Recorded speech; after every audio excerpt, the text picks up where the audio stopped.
Hello friends. आज हम लोग एक SMA फाइंडर नाम के ट्रेडिंग व्यू का जो एक इंडिकेटर है उसके बारे में डिस्कशन करेंगे। सो स्टार्ट करते हैं इस वीडियो को। बेसिकली एक SMA करता क्या है। अगर हम लोग डेफिनेशन के हिसाब से जाए तो ये होता है एक सिंपल मूविंग एवरेज। ओके, तो जो भी प्राइजेस चार्ट के ऊपर बन रहे हैं, मान लीजिए जैसे कोई स्टॉक जो है वो 10 रुपये होता है, उसके बाद में लेट से 15 रुपये जाता है, फिर 20 रुपये जाता है, फिर 25 रुपये जाता है। एक हम लोग 1 घंटे का टाइम फ्रेम कंसिडर करेंगे तो हम क्या करते हैं, उसका जो सिंपल मूविंग एवरेज होता है वो उस प्राइस को उस पर्टिकुलर टाइम से डिवाइड करके एक हमको एवरेज निकाल के देता है। जैसे फॉर एग्ज़ाम्पल मान लीजिए एक प्राइस उसका पहले 10 रुपये था, और उसके बाद में लेट्स अज्यूम कि वो 20 रुपये हो गया। हम लोग लेट्स से ऑप्शन के बारे में बात करते हैं सो दैट ये आपको ज़्यादा रिलेवेंट लगेगा। तो अगर मैं एवरेज निकालने को जाऊँ तो 10 + 20 30 divided by 2 equal to 15, right. तो ये हो गया हमारा एक सिंपल एवरेज निकालने का तरीका। तो इसी को हमको चार्ट के ऊपर अगर डालना है तो मान लीजिए 10 रुपये में कोई चार्ट यहाँ पे था, 20 रुपये में वो यहाँ पे चला गया, तो उसका एक एवरेज जो प्राइस होता है वो होता है यहाँ पे एक समवेयर बिटवीन 15, राइट। तो मूविंग एवरेज के जो ट्रेडिंग स्ट्रैटेजीज होते हैं वो किस लॉजिक पे काम करते हैं कि अगर प्राइस की करंट जो प्राइस चल रहा है स्टॉक का या ऑप्शन का या जो भी आपका अंडरलाइंग इंस्ट्रूमेंट है उसका, तो अगर उसका प्राइस उसके मूविंग एवरेज के ऊपर चल रहा है तो इसका मतलब है कि हमें उस स्टॉक के अंदर हम लोग लॉन्ग बने रह सकते हैं। शॉर्ट के बारे में हमें उसमें सोचना नहीं है। और अगर उस प्राइस ने उसका जो एवरेज प्राइस है उसको अगर वो तोड़ देता है तो उस केस में हम लोग उस स्टॉक के अंदर में शॉर्ट में एंट्री कर सकते हैं। सो कंसेप्ट क्लियर हो गया। बेसिकली मूविंग एवरेज उस पर्टिकुलर वेरियस जो प्राइजेस है उसको जो टाइम फ्रेम हम लोग कंसिडर कर रहे हैं उसके हिसाब से एवरेज प्राइस निकाल के देगा। उसके ऊपर अगर चार्ट में अगर वो स्टॉक ट्रेड कर रहा है तो लॉन्ग का अपॉर्चुनिटी बनता है, और उसके अगर नीचे ट्रेड कर रहा है तो वहाँ पे हमें शॉर्ट का अपॉर्चुनिटी बनेगा। अब मूविंग एवरेज में चैलेंज क्या होता है कि मूविंग एवरेजेस आप आपकी मर्ज़ी का जो टाइम फ्रेम होगा आप उसके हिसाब से उसको निकाल सकते हैं। मान लीजिए अभी बेसिक जो होता है वो 1 मिनट का चार्ट होता है, तो लेट से आप 2 मिनट से लेके 100 मिनट तक कोई भी मूविंग एवरेज, 100 भी नहीं उससे भी ऊपर आप जा सकते हो, तो आप कोई भी टाइम फ्रेम वहाँ पे लगा सकते हो। ठीक है कि मेरे को 5 मिनट का मूविंग एवरेज निकाल के दो, या मेरे को 10 मिनट का निकाल के दो, मुझे 15 मिनट का निकाल के दो, 30 मिनट का निकाल के दो, राइट। तो अब इसमें चैलेंज क्या होता है कि कोई आपको बोलेगा कि 5 मिनट का लगा लो, ये बेस्ट काम करता है। कोई आपको बोलेगा कि 15 का लगा लो, कोई बोलेगा कि 30 का निकाल लो, ठीक है। और वो आपको चार्ट के अंदर में समझा भी देंगी कि जैसे मैंने 5 का लगा दिया तो ये 5 मिनट का ही क्यों बेस्ट है।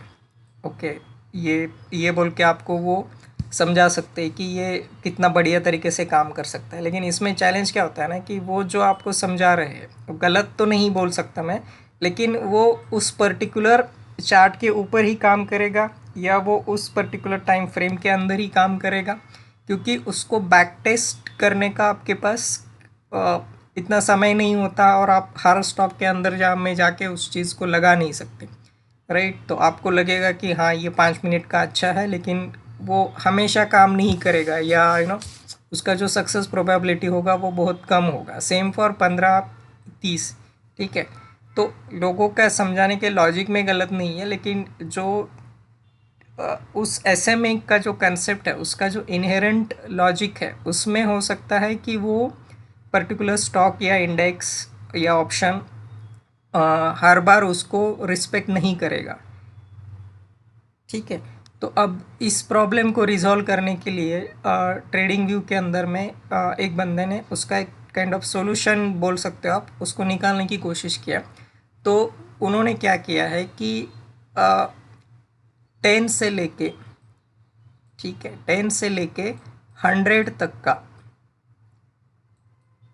जो मूविंग एवरेजेस होते हैं, उन सारी मूविंग एवरेजेस को वो क्या कर रहा है, वो चार्ट के अंदर में जाके वेरीफाई कर रहा है। आपने जो भी चार्ट सेलेक्ट किया है उसके अंदर डायनामिक वे से वो ढूंढने की कोशिश कर रहा है कि इस 10 से लेके 100 में कौन सा मूविंग एवरेज है जो मुझे सबसे ज़्यादा बार सक्सेस रेट देगा, जो सबसे ज़्यादा बार मुझे कंसिस्टेंटली रिजल्ट दे रहा है हिस्टोरिकल वे से। ओके, तो अब आपको जाके चेंज करते बैठने की ज़रूरत नहीं कि यार 10 का मूविंग एवरेज लगा के देखता हूँ ये चल रहा है या नहीं चल रहा है, मतलब बैक टेस्ट करूँ, फिर 15 का लगाओ, 11 का लगाओ, 25 का लगाओ, 30 का लगाओ, तो आपका जो वो ऑप्टिमम जो मूविंग एवरेज है उसको फाइंड आउट करने का जो टाइम है, राइट, तो ये वाला जो टूल है ये उस टाइम को सेव कर लेगा आपको, और वो सिस्टमेटिकली हिस्टोरिकल बेसिस पे जाके ढूंढेगा कि कौन सा ट्रेडिंग जो आपने चार्ट सेलेक्ट किया है उसके अंदर में कौन सा मूविंग एवरेज आपके लिए सबसे बेस्ट रहेगा ट्रेड करने के लिए। ऑब्वियसली बेसिक कंसेप्ट आपको हमेशा याद रखना है कि जो भी चार्ट आपका बन रहा है और उसका जो एक मूविंग एवरेज बन रहा है उसके ऊपर अगर है ना, उसके ऊपर है तो लॉन्ग है, उसके नीचे है तो शॉर्ट है, ठीक है। ऐसा ज़रूरी नहीं कि आप इमीडिएटली जाके शॉर्ट करो ही करो, ठीक है, लेकिन कंसेप्ट आपको ये क्लियर हो जानी चाहिए कि भाई ये इस तरीके से काम करेगा बोल के। ओके, तो अब हम लोग क्या करते हैं, हम लोग अभी चार्ट के अंदर में आ जाते हैं, ठीक है। तो आपको ये बेस्ट SMA फाइंडर नाम का जो इंडिकेटर है इसको यहाँ पर लगा के लेना है, ठीक है। अब ये लगाने के बाद जैसे अभी मैंने ये बैंक निफ्टी का चार्ट ओपन किया हुआ है यहाँ पर, ओके, और ये 5 मिनट का टाइम फ्रेम है, राइट। तो अभी आप देखोगे यहाँ पे, ओके, अब हम लोग स्क्रैच से शुरू करते हैं, राइट। तो हमारा कंसेप्ट क्या बोल रहा है कि जब वो क्रॉस ओवर होके, राइट, ऊपर जा रहा है तो हम वहाँ पर लॉन्ग की अपॉर्चुनिटी देखेंगे। तो आपको यहाँ पर लॉन्ग का अपॉर्चुनिटी कहाँ पे मिल रहा है, इस जगह पे मिला है, राइट, क्योंकि यहाँ पे क्या हुआ कि उसने ऊपर से जो मतलब आपका मूविंग एवरेज ऊपर था, चार्ट का प्राइस नीचे था, इस जगह पे उसने पहली बार उसको ऊपर क्रॉस ओवर कर दिया, तो यहाँ से आपका लॉन्ग का अपॉर्चुनिटी बना। उसके बाद में उसने शॉर्ट का अपॉर्चुनिटी आपको कहाँ पर दिया, यहाँ पर दिया, ठीक है।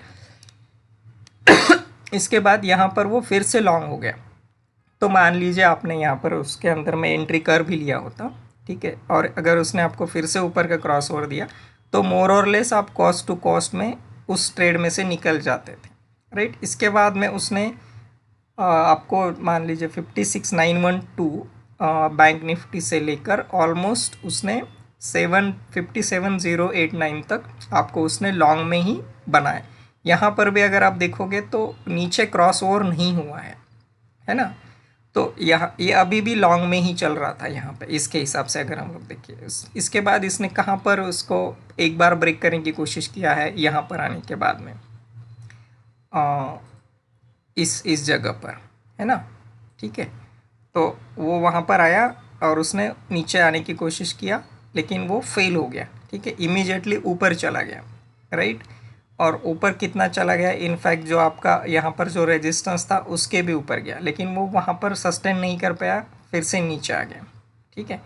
अब इसके बाद इसने यहाँ पर आकर आज जो ओपनिंग ट्रेड था, राइट, तो वो पहले 5 मिनट के अंदर में उसने नीचे आ गया यहाँ पर।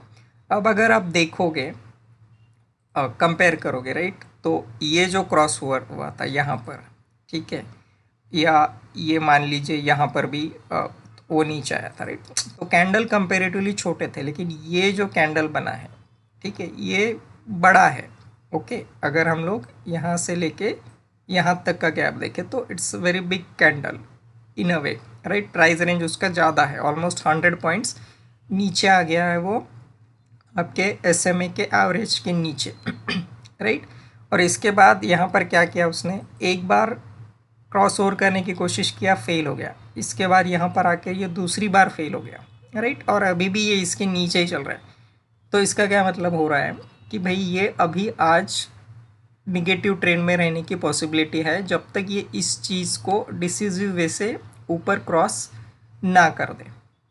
ठीक है, अब हम लोग मान लीजिए मैं निफ्टी के अंदर में चला जाता हूँ। ठीक है, हम इसको क्लियर कर देते हैं। ठीक है, तो निफ्टी का भी चार्ट मोर और लेस वैसे ही बोल रहा है। ठीक है, ये नीचे आया, इसके बाद यहाँ पर उसने एक बार 25230 के आसपास एक बार उसने क्रॉस ओवर करने की कोशिश किया, नहीं कर पाया, फिर नीचे आ गया, यहाँ पर चल रहा है ये।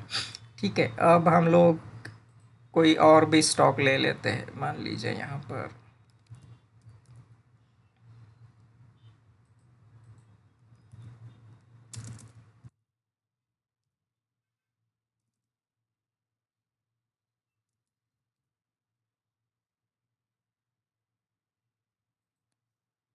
रिलायंस लगा लेते हैं, उसके बाद में से HDFC लगाएंगे, और क्या लगा सकते हैं, ICICI लगा लेते हैं। ठीक है, यहाँ पर सेम पैटर्न है। देखिए अभी ये तो बताना ईजी है क्योंकि मार्केट गिर रहा है, राइट, लेकिन अगर हम लोग थोड़ा सा इसके पीछे में जाते हैं, राइट, देखिए ये यहाँ पर एक क्रॉस ओवर हुआ जो आपको डाउन ट्रेंड में लेके गया, ये यहाँ से एक अप ट्रेंड मिला, राइट, ये तो गैप डाउन ही ओपन हो गया, तो इसको ये वाला हम लोग कंसिडर नहीं करेंगे। बट ये जो दो ट्रेड थे ये आपको इसने दे दिए थे। अब ये इम्पोर्टेंट ये है कि मैं किस टाइम फ्रेम के बारे में बात कर रहा हूँ। ठीक है, इसके बाद में यहाँ पर आते हैं हम लोग, ये HDFC का लगाया। ठीक है, तो HDFC में क्या है, अगर हम लोग देखें यहाँ पर तो यहाँ से लॉन्ग है, यहाँ से लेके यहाँ तक। ठीक है, ऑलमोस्ट आपका 25-30 पॉइंट का अप ट्रेंड चल रहा था। ओके, जहाँ पर उसने लॉन्ग के बारे में बात किया, यहाँ से वो नीचे में आना शुरू हो गया। ठीक है, और ये अभी इतना तक नीचे आ चुका है। अब यहाँ पर ये क्रॉस ओवर करने की कोशिश कर रहा है यहाँ पर। ठीक है, तो अब ये क्या होगा वो हमें देखना पड़ेगा। अब फिर हम लोग चाहते हैं ICICI बैंक के बारे में। अब ये ICICI का क्या है, यहाँ से लेके उसने इनफैक्ट यहाँ ये इधर से लेके अप ट्रेंड में चला गया है।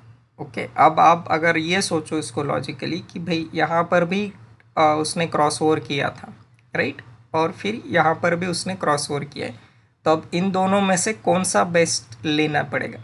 ओके, तो ये जो है राइट, ये इस चीज़ को आपको रिस्क एंड रिवॉर्ड के हिसाब से ही चलना पड़ेगा। ठीक है, अब थोड़ा बहुत जो चार्ट का प्राइस होता है वो हो सकता है उस इंडिकेटर के थोड़ा सा ऊपर चला जाए, थोड़ा सा नीचे चला जाए, तो आपको देखना पड़ेगा कि भाई वो कैंडल क्लोज कैसे हो रहा है, और उस कैंडल के अंदर में उसका वॉल्यूम कैसा है। ये दो चीज़ें आपको देखनी पड़ेगी, क्योंकि हो सकता है कि वो आपके क्या बोलते हैं, जैसे ये एग्जांपल ले लेते, राइट, तो इसने क्या किया कि ये एवरेज जो था इसके ऊपर तो निकल गया वो। ठीक है, यहाँ पर उसने ओपनिंग दिया, लेकिन वो इमीडिएटली फॉल होके फिर से नीचे आ गया, और क्या बोल सकते हो आप, SMA के नीचे आ गया, तो ये निगेटिव ट्रेंड में था। ओके, उसने वो सस्टेन नहीं किया, राइट, यहाँ पर भी उससे वही प्रॉब्लम हुआ, यहाँ पर भी उससे वही प्रॉब्लम हुआ। लेकिन अगर आप ध्यान से देखोगे तो आपके जो स्टॉप लॉसेस थे इस कंडीशन के अंदर में, राइट, वो बहुत ही कम थे। मतलब आप 2-2 रुपये के स्टॉप लॉस के अंदर में मान लीजिए आप बिल्कुल भी रिस्क नहीं लेना चाहते, जैसे ही वो नीचे आ गया आपने उसको बेच दिया, नहीं मैं लॉन्ग नहीं करूँगा बोल के, राइट, यहाँ पर भी आपने वैसे किया, तो आप निकल तो 2-2 रुपये के लॉस पे चले गए। लेकिन जब आप उसके अंदर में बने रहें कि भाई नहीं, ये जब तक ऊपर बोल रहा है तब तक मैं तो रहूँगा इसके अंदर में, तो आपको मान लीजिए यहाँ पे 1474 से जो लॉन्ग मिला आपको, तो ऑलमोस्ट 1490 तक, राइट, तो ऑलमोस्ट आप बोल सकते हो कि 16-17 पॉइंट्स का आपको अप ट्रेंड उसने दिया, राइट। आप यहाँ पर भी नहीं निकले, आप यहाँ पर भी निकले, राइट, तो भी आपको 10 रुपये का उसने पर स्टॉक आपको उसका प्रॉफिट हुआ, राइट। तो आप निकलते टाइम तो 2 रुपये के लॉस में निकले, लेकिन जब आप बने रहे तो आपने मिनिमम 10 रुपये इसके अंदर में बना लिए, राइट। अब मान लीजिए मैंने यहाँ पर इसको शॉर्ट कर लिया होता, राइट, 85 के ऊपर, तो अब मैं इसके अंदर में शॉर्ट की पोजीशन पे बना हुआ हूँ, करेक्ट। तो ये जब तक नीचे चल रहा है तब तक मुझे कोई टेंशन नहीं। अब ये मेरा स्टॉप लॉस कब हिट करेगा, जब ये इवेंचुअली ऊपर चला जाएगा और इसके ऊपर जाने की कोशिश करेगा। तो ये तो मेरा जो एंट्री पॉइंट था उसी के आसपास है अभी भी, तो मैं तो कॉस्ट टू कॉस्ट नहीं कर सकता हूँ इसके अंदर में, राइट। तो ये आपको ये टूल एडवांटेज देगा कि आप कहाँ पर लॉन्ग बने रह सकते हो और कहाँ पर उसके अंदर में शॉर्ट बने रह सकते हो। अभी हम लोग मान लीजिए फिर से यहाँ पर बैंक निफ्टी के चार्ट में आ जाते, राइट। तो अभी देखिए ये बार बार जाने की कोशिश कर रहा है लेकिन वो हो नहीं पा रहा है, ओके। तो अभी भी इसके अंदर में आप अगर सोच रहे हो कि नहीं इतना बड़ा कैंडल बन गया और कितना गिरेगा, अभी मैं इसको लॉन्ग कर लेता हूँ, तो ये आपका ट्रेड करने के लिए गलत हो जाएगा, क्योंकि ये बार बार नीचे गिर रहा है। अब ज़रूरी नहीं है वो नीचे ही रहे, लेकिन आप लॉन्ग कब जाओगे उसका एक पॉसिबिलिटी ये इंडिकेटर आपको देगा कि भाई अभी भी आप इसके अंदर लॉन्ग नहीं जा सकते, ठीक है। रिस्क लेने का मतलब ये नहीं होता कि मैं कहीं पे भी जाके लॉन्ग करूँ और शॉर्ट करूँ, है ना। तो ये टूल आपको देगा। अगर आपको एसएमए की जगह पर ईएमए चाहिए होता है, राइट, तो आप इसी इसी इसकी जगह पे अगर बेस्ट ईएमए फाइंडर बोल के बोलोगे तो आपको ईएमए के रेफरेंस पर वो निकाल के दे देगा, ठीक है। इसके बाद में इसके अंदर में एक बाय एंड सेल का ये बिट दिया हुआ है, लेकिन ये जो है ना ये आपको बहुत लेट एंट्रीज देगा, ओके। ये तो मतलब कैसे है, मेरे मतलब जो मेरा पर्सनल ऑब्जर्वेशन है इस टूल का, तो ये आपको बहुत ही अगर लॉन्ग टर्म आप बैठते हो, ओके, तो इस केस में आप इसको बाय एंड सेल के रेफरेंस पर सेटिंग में डाल के आप इसके अंदर में ट्रेड कर सकते हो। बट मैं तो प्रीफर करता हूँ कि मैं इसको सिर्फ लॉन्ग ओनली ही रखूँ, जो मुझको थोड़ा सा क्विक एंट्री और एग्जिट पॉइंट दे देता है। अब ये अप टू यू है कि आप इसको किस तरीके से यूज़ करना चाहते हैं। अब अगर इसको आप इचिमुकू के रेफरेंस पर कंबाइन करना चाहो, ठीक है, जो जिसका वीडियो मैंने बना के रखा हुआ है, तो मान लीजिए अभी मैंने यहाँ पर ये ऐड कर दिया इसको, ओके। अभी ये थोड़ा सा बहुत सारे लाइंस हो गए इसके अंदर में, लेकिन ये जो डार्क ब्लू है ये आपका ईएमए का फाइंडर है, ओके। मैं थोड़ा देर इसके लिए इसको हाइड कर देता हूँ, ठीक है। तो अभी अगर आप देखो यहाँ पर, ओके, ये जो लाइन है ये और ये, राइट, ये आपका 9 एंड 26 डे टाइम पीरियड का एवरेज है, ओके। और ये आपको ऑब्वियसली ये भी सेम लॉजिक से काम करेगा, लेकिन यहाँ पर ये दो अलग अलग एवरेजेस हैं और उनके क्रॉस ओवर के ऊपर हम लोग ट्रेड लेते हैं, राइट। तो अभी यहाँ पर अगर हम लोग देखें तो इसका जो क्रॉस ओवर हुआ था वो यहाँ पर हुआ था 57,265 के ऊपर। इसने बोला कि ये इसको हम लोग शॉर्ट कर सकते हैं बोल के, और इस टूल ने आपको कहाँ पर शॉर्ट करने के लिए बोला, थोड़ा सा नीचे की साइड में इसने बोला। तो आप इस दोनों को कंबाइन भी कर सकते हो कि चलो मेरे को डबल कंफर्मेशन मिल गया कि ये भी शॉर्ट बोल रहा है ये भी शॉर्ट बोल रहा है, तो अब मैं इसके अंदर में शॉर्ट में बना रह सकता हूँ राइट। और लॉन्ग में आप उस हिसाब से उसको प्लान कर सकते हो, ठीक है। देन ओके, इसके बाद में सेकंड चीज़ क्या होती है जो हम लोग देखते हैं, which is a cloud, right. तो अभी अगर हम लोग क्लाउड के हिसाब से जाते हैं तो 5 मिनट का जो क्लाउड बन रहा है, राइट, तो ये आपको लॉन्ग का सिग्नल तब तक नहीं बोलेगा जब तक ये इस क्लाउड के ऊपर नहीं जाने वाला है, राइट। ये आपका बेस्ट एसएमए फाइंडर आपको बोल रहा है नीचे है, इचिमुकू के जो क्लाउड है वो क्लाउड के नीचे आ चुका है, मतलब एक्चुअली वो क्लाउड के अंदर है, बट ये जो ऊपर का जो उसका काइंड ऑफ सपोर्ट था वो उसने ब्रेक कर दिया है और वो नीचे है, राइट। अब अगर आप ध्यान से देखोगे तो अगर ये 57,040 के नीचे आ जाता है, मतलब यहाँ से 20-30 पॉइंट नीचे जा जाता है, राइट, तो इसके फॉल होने की पॉसिबिलिटी बहुत ज़्यादा बन जाती है, वो डायरेक्टली 56,891 तक आ सकता है मतलब ये उसके आपके टारगेट हो गए, राइट। तो यहाँ पर आपको एक बहुत अच्छा अपॉर्चुनिटी मिल सकता है, ओके। तो ये पूरे इस टूल का ये जो इंफॉर्मेशन था, ये यहाँ पर मैंने देने की कोशिश किया है। आप अगर इसको MTF के अंदर में जाकर, ये तो मेरा चार्ट के रेफरेंस पे बोल रहा हूँ मैं, राइट। अभी आप इसको अगर ये 15 मिनट का चार्ट लगा देते हो यहाँ पर सेकंड इचिमुकी को, राइट, तो वो आपको एक दूसरा चार्ट डाल के दे देगा यहाँ पर, राइट। ये आपका क्लाउड था, ओके। अगर हम लोग ध्यान से देखें तो ये इस क्लाउड तक के यहाँ तक आने तक आपको 15 मिनट के रेफरेंस पे वो सपोर्ट और रेजिस्टेंसेस निकाल के दे देगा। सिमिलरली वो आपको उसके एवरेजेस का भी कैलकुलेशन निकाल के देगा। तो अभी ये इट अप टू अस होता है कि हम लोग चीज़ों को कितना कॉम्प्लेक्स बनाएंगे या कितना सिंपल रखेंगे। तो